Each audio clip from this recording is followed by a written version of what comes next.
The world for a young man named Tail was defined by two things: the unforgiving stone of the high crag that was his home, and the gnawing, persistent emptiness in his belly. He was of the people of the high crag, a clan of some 40 souls who clung to the mountainside like hardy lichen. Their lives were dictated by the great hunts.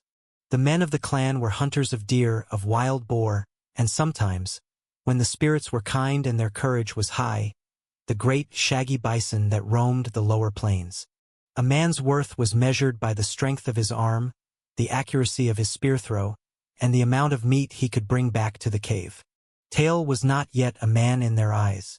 At 17 winters, his beard was a sparse, patchy affair, and his frame, though wiry and tough, lacked the brute strength of the clan's primary hunters, men like Gorg, their leader, whose shoulders were as broad as a boulder, or Roken, a younger but fiercely ambitious hunter whose arrogance was as sharp as his flint spearhead. Tail was nimble and his eyes were sharp, but in the calculus of the hunt, where driving a heavy spear through thick hide and bone was paramount, his slighter build was a disadvantage. He was often relegated to the flanks of the hunting party, a chaser and a herder rather than a killer. He carried a spear, but he had yet to make a kill that would earn him a true hunter's name. The season was turning sour. The herds of deer, usually plentiful in the wooded valleys below their mountain home, had moved on, their tracks scarce and old. A long, dry spell had made the foraging for roots and berries a fruitless task for the women. Hunger, a familiar ghost, was becoming a constant, unwelcome resident in their cave. The laughter of the children had faded, replaced by a listless silence. The elders sat wrapped in their furs, conserving what little energy they had left. Gorg's face, usually a mask of stoic command, was etched with deep lines of worry. The pressure on the hunters was immense. Their last hunt had been a failure. They had tracked a lone boar for 2 days, only for Roken, in his eagerness to claim the kill, to make a reckless charge that turned the beast at the last moment, allowing it to escape into a dense thicket. The hunters returned with nothing but torn cloaks, scraped limbs, and the bitter taste of failure. The mood in the cave was grim. Roken deflected the blame with loud boasts about his bravery, while casting sideways glances at Tail, implying that if the flankers had been quicker, the boar would not have turned. Tail said nothing, his jaw tight. He knew the truth, but his word meant little against Roken's. It was in this atmosphere of hunger and tension that Tail found himself drawn to the river. The river was a powerful, ever-present feature of their landscape.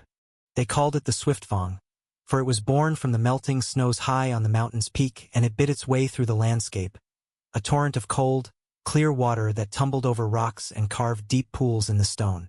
The clan used the river for drinking water, fetching it in skin bags from the calmer shallows, but otherwise, they paid it little mind. It was a barrier, a danger. The current was strong, and the water was so cold it could steal the breath and the life from a man in moments. No edible plants grew on its stony banks. It was a place of no food, and therefore of no interest. But Tail was an observer.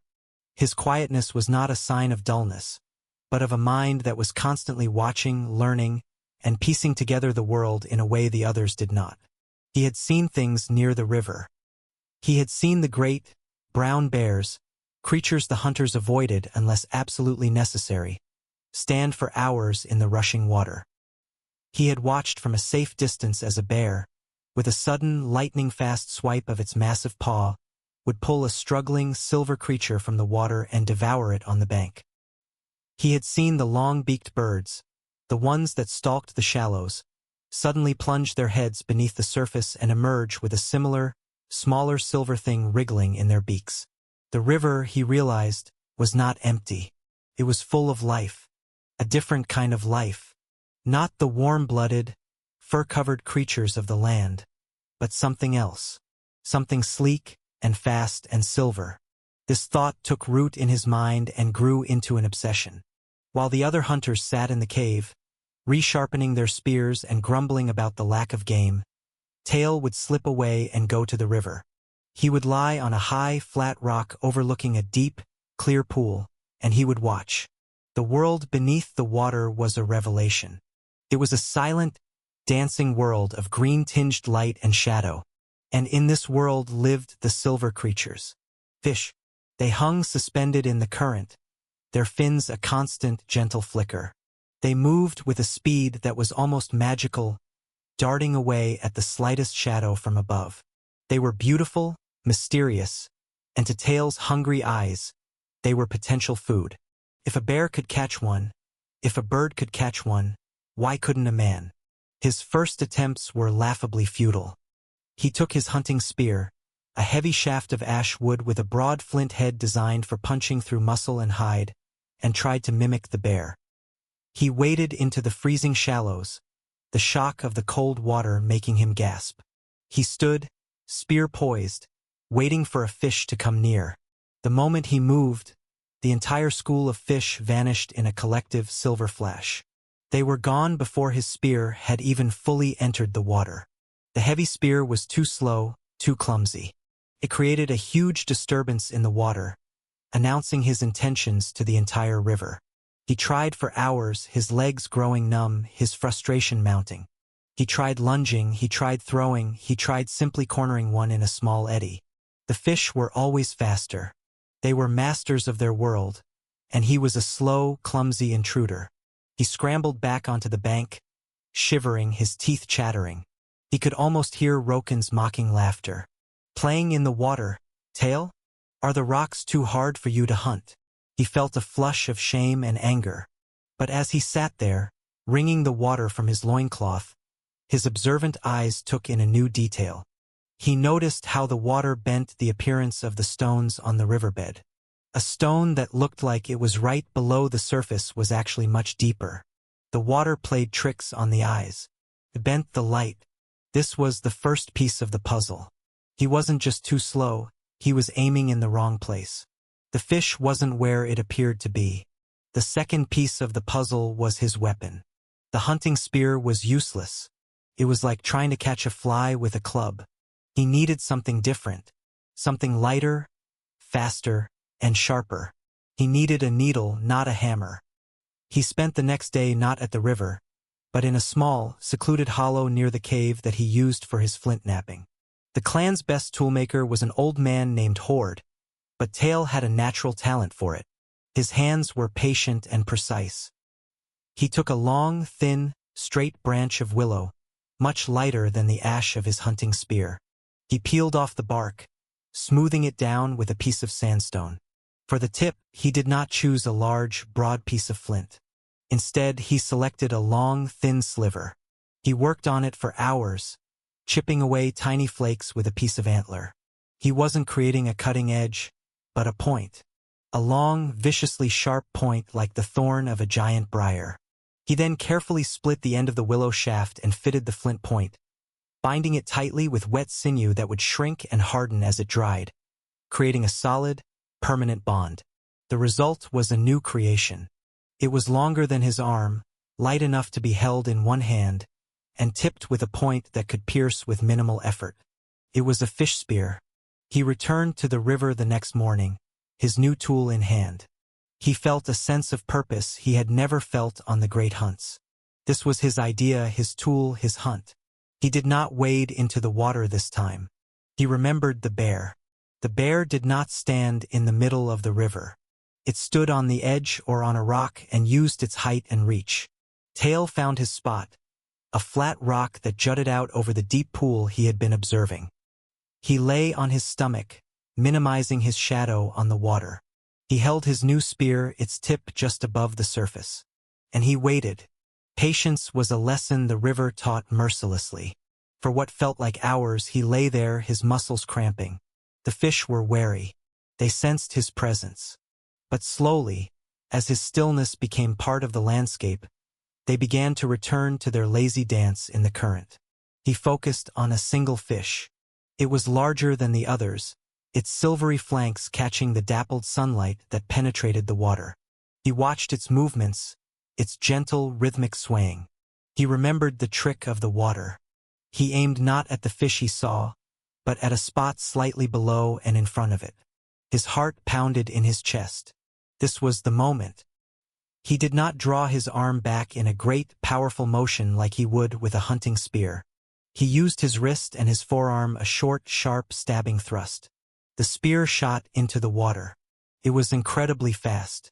There was a flicker of silver, a sudden, violent thrashing, and then nothing. He had missed. The fish was gone. The entire pool was empty again. A wave of despair washed over him. He had been so sure. His new spear, his new theory, all for nothing. He pulled the spear out of the water, his shoulders slumped. But as the tip cleared the surface, he saw something. Impaled on the very end of his sharp flint point was a single, shimmering fish scale. He hadn't missed. Not entirely. He had been close. So close that he had scraped the fish as it darted away. His theory was right. He just needed to be faster, more precise. A new fire ignited in him. This was not failure. This was a lesson. He settled back into his position, his focus absolute. He waited again. This time he did not have to wait as long. The fish, their memory short, returned. He picked his target once more. He adjusted his aim a fraction lower this time. He took a deep breath, held it, and thrust again. This time he felt it. A solid, jarring impact that traveled up the willow shaft and into his hand. It was not the dull thud of hitting a rock, but a vibrant, struggling resistance. The water exploded in a flurry of motion. He held on tight, his knuckles white, and lifted. Breaking the surface of the water, impaled on the end of his spear, was a thrashing silver fish. It was beautiful. It was life. It was food. Its scales shimmered with all the colors of the rainbow. The struggle was a powerful, desperate dance. Tail scrambled back from the edge, his heart hammering with a feeling of pure, unadulterated triumph. He had done it. He had unlocked the river's secret. He quickly and mercifully killed the fish with a sharp rap from a stone, then threaded a piece of vine through its gills. He held it up. It was heavy, its meat solid. It was more than a mouthful. It was a meal. He could have stayed. He could have tried to catch more. But he needed to show them. He needed to prove that his time at the river had not been a boy's foolish game. He walked back to the cave, his fish spear in one hand, his catch swinging from the other. He walked with a new posture, his shoulders back, his head held high. As he entered the mouth of the cave, the others turned to look at him. The smell of the river and the fresh fish preceded him. Roken was the first to speak, his voice dripping with sarcasm. "Look, Tail has brought us a silver leaf. Shall we boil it in water to make a soup?" He and his friends laughed. Gorg, the leader, looked at Tail, then at the fish, his expression unreadable. He walked over and took the fish from Tail. He weighed it in his hand, poked its firm flesh, and examined its sharp teeth. "It is a fish," Gorg stated, his voice a low rumble. It was not a question.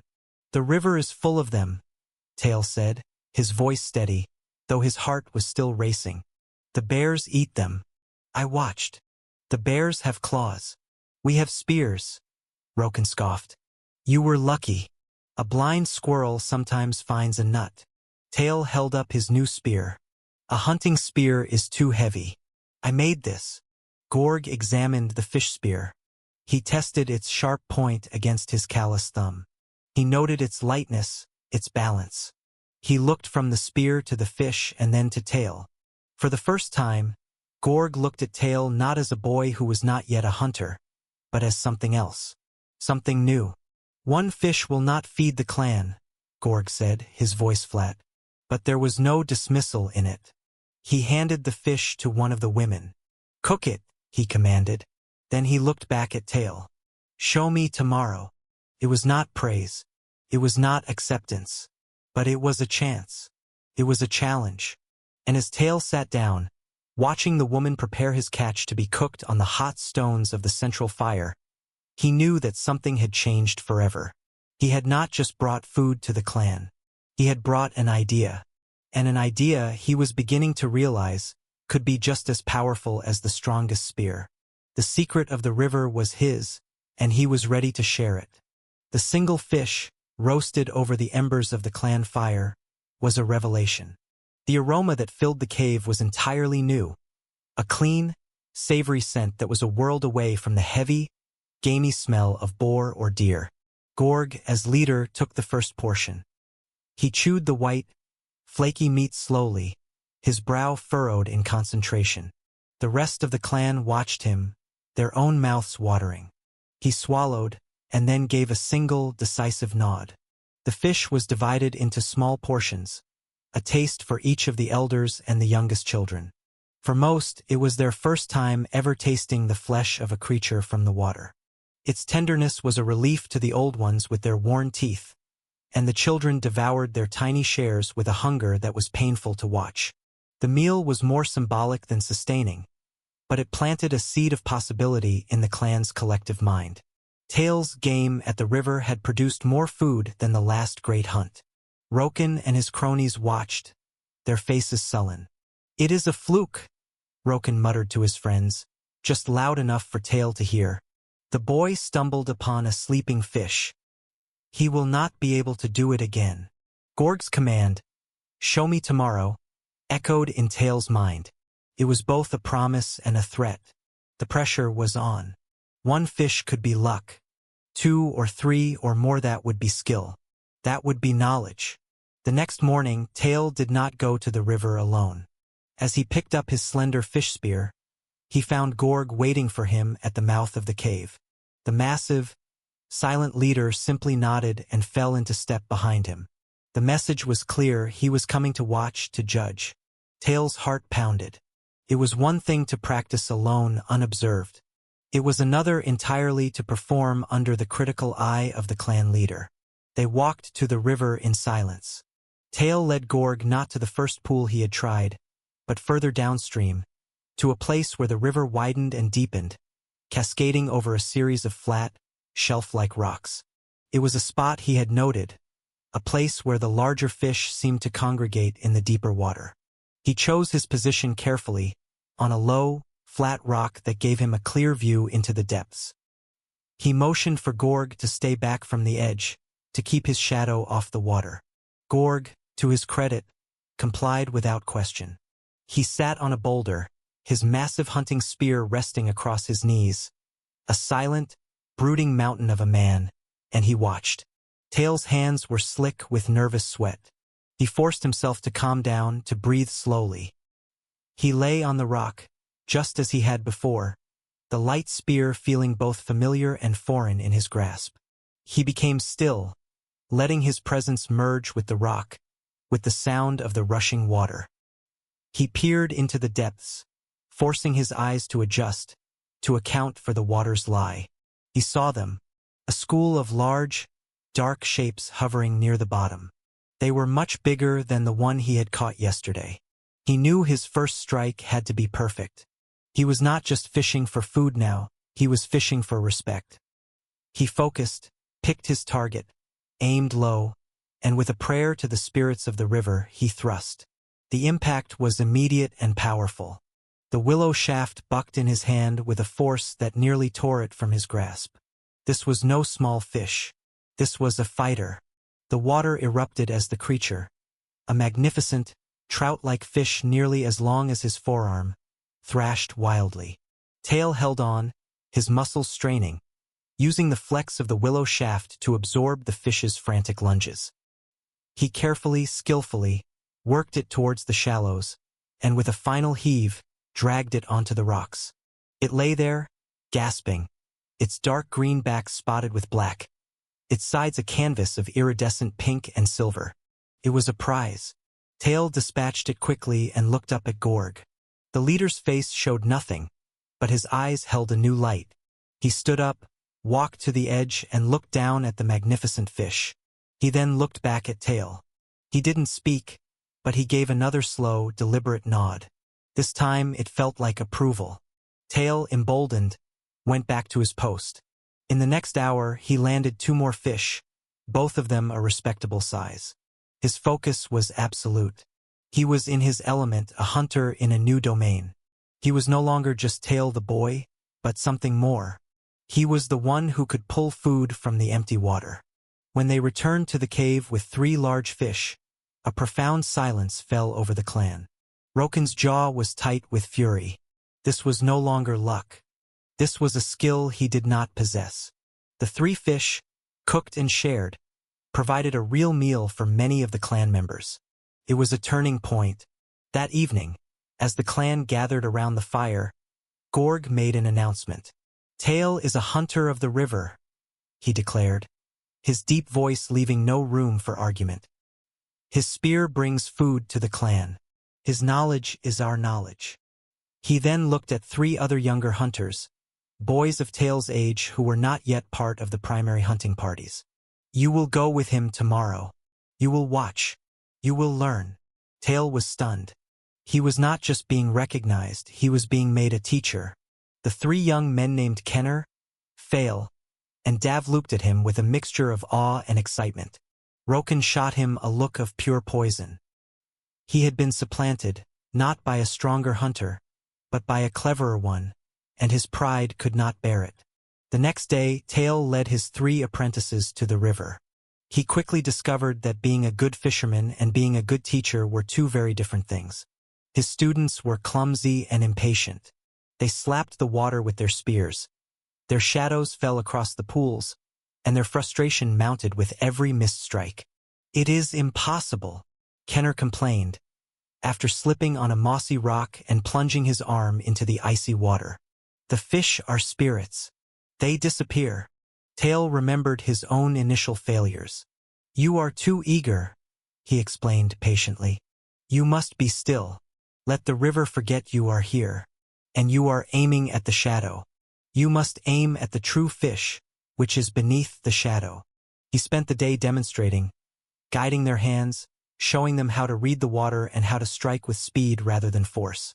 It was slow, painstaking work. By the end of the day, only Fail, the quietest and most patient of the three, had managed to spear a single small fish. But it was a start. The days that followed established a new rhythm for the clan. Every morning, the main hunting party, led by Gorg and a sullen Roken, would set out in search of land game. And every morning, Tail would lead his small party to the river. The great hunts often returned empty-handed, the men tired and discouraged. Tail's fishing party, however, always brought something back. Some days it was only a few small fish, but on other days they would return with a dozen, their vine stringers heavy with their catch. Fishing became a new and respected skill. Tail, as its master, saw his status in the clan soar. The elders sought his counsel on the river's moods. The women saved the best pieces of wood for his spears. The children followed him like a hero. He was no longer on the fringes. He was at the center of the clan's survival. This shift in power did not sit well with Roken. His jealousy curdled into a dangerous resentment. He saw the respect Tail commanded, respect he felt should be his by right of strength. He began to openly mock the fish hunters, calling them weaklings who were afraid of a true hunt, who played in the water like otters.